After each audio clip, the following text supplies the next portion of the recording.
Ndewo ndị be anyị abịakwa m ọzọ ka mụ na unu kpaa. This video aplanere m ya plan. Achọrọ m ime edu ụtọ ibe na-eme na-ewele mba ụwa maka onye anyị ma ama na-akpọ Steve Harvey na nwunye na-agbakena.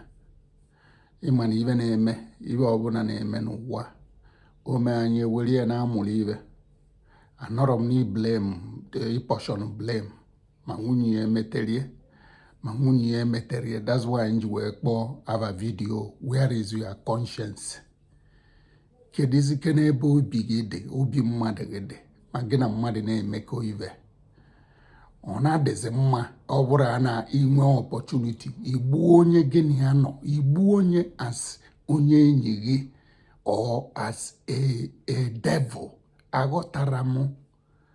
Ọbụgodu uri na onwe iwe o mere, ọbụgodu na onwe iwe o meghe, ịghọtago? Inwezikene nwa conscience. See, if not because of this, if not because of that. Magmala amala na ọkwa na onye gị na ya na-eshi ya ndogwu, onye gị na ya bigoro for how many years? Ijo so na na-edi ka otu agụsi wele ede anụmanụ ọga adaivu taa. Ọ na-amakazi ngwa n'ezie na anyị ibe na-emene ogodu na demand mejọ ọkwa oyogo si n'ọgụ nwa bụzi na the last bus stop ya. Ị nọ na ije wuo onye na ana na ije as low as je dine onye ekwesịrị ekwesị, onye ọka mma. Kedu ibe na-emene? Aghọtachara m ya. Ọpụrụ na ewuru ya na ana like that. Ị na-achọkwa ka gịnị ya ka ego ọkpalịsị nso ụwa, most of them mgbe gịnị ya nọrọ ya ego ahụ ọkpa gị. Kedu your conscience? Ana m ajụ, kedu ebe ndị mmadụ dobere conscience ma nwaanyị ma nwoke? Why iji wee dị so wicked to each other? Anyị anaghịzi eme omume ka mmadụ, anyị abịa anara eme omume ka animal. Because mmadụ asị na animal na-eme like that, ba na-eme otu Chiwesi wee kebe. Kedizi nke bụ na anyị anara echezi echiche ka mmadụ bifo anyị eme ibe. Ịghọtago? Onye ka na-asị ụmụnne m, bikonu otu ọbụla osi na-ede ka anyị na-echeke n'echiche ka mmadụ. Ọ bụ na onwe iwe mmadụ meghe ma ọ gịnị ma ọ na ịchọ ime iwe na asịra ga-arafu na di ma ọ ga-arafu na nwunye, which is not the best. Mana whatever reason iji wele arafia, mezikene ya ka mmadụ, mezikene ya ka onye mma ibe. In this case ọkwa ọ zụchala gị ụmụaka, o dolu nwaanyị a zụcharịa ụmụaka. Kedu ibe ijikwa ego niile ahụ eme? Ọ ibe a na-akpata depression, ibe a na-akpata people babịazịa be enwerezi hope anything again or respect na marriage. Ọ dịzị ka marriage abụ a bad thing. Ọ bụrụ a bad thing, it's a very wonderful thing. Ọ Chineke dowelie, mana mụọ laikara blame game a na-aga emere anyị na-akpọ ekwensu.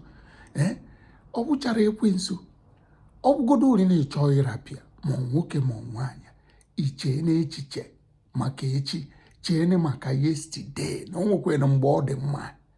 O nwee mgbe that woman bụ ọlụ ijizikene maka ya wee gbaghalị ị na-emezi ma ga-eme n'ibe na ọ bụrụ nke ikwechili ịtado no without one drop of blood. No, ọ dụrọ mma.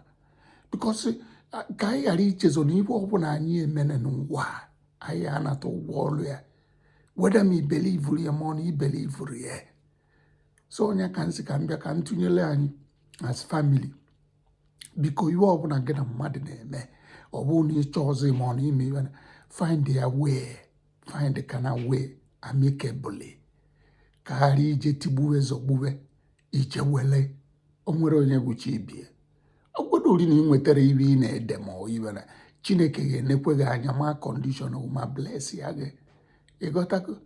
Onye ka nsị ka mbịa ka m drọpụọ because the thing na-eri m nri na-arụ. People na-akpọ m kwuo okwu on this. Ọ dịrọnụ mma bikonu ka anyị wee nye nwayọ. Ọka ụkọ nwanne unu nwoke Kenechukwu, onye nweta ozi anya gwa ya tụsala ibie ka e wee nye wee na-eme ibe na akwetago na onwe onye onwe ike ịzọ mana unu mara amala ka anyị mara amala na marriage abụọkwa bad thing. Iwe sokwala ekwensu ya na-eme na ya. Marriage abụrọkwa bad thing.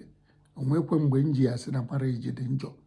Nọ na onye na-eme ya kele nkwụcha ọfụma, ọ gwụcha ka ọra m n'ọnụ. Mgbe onye nweta ozi ya tụsa anya ka anyị enwe na next video.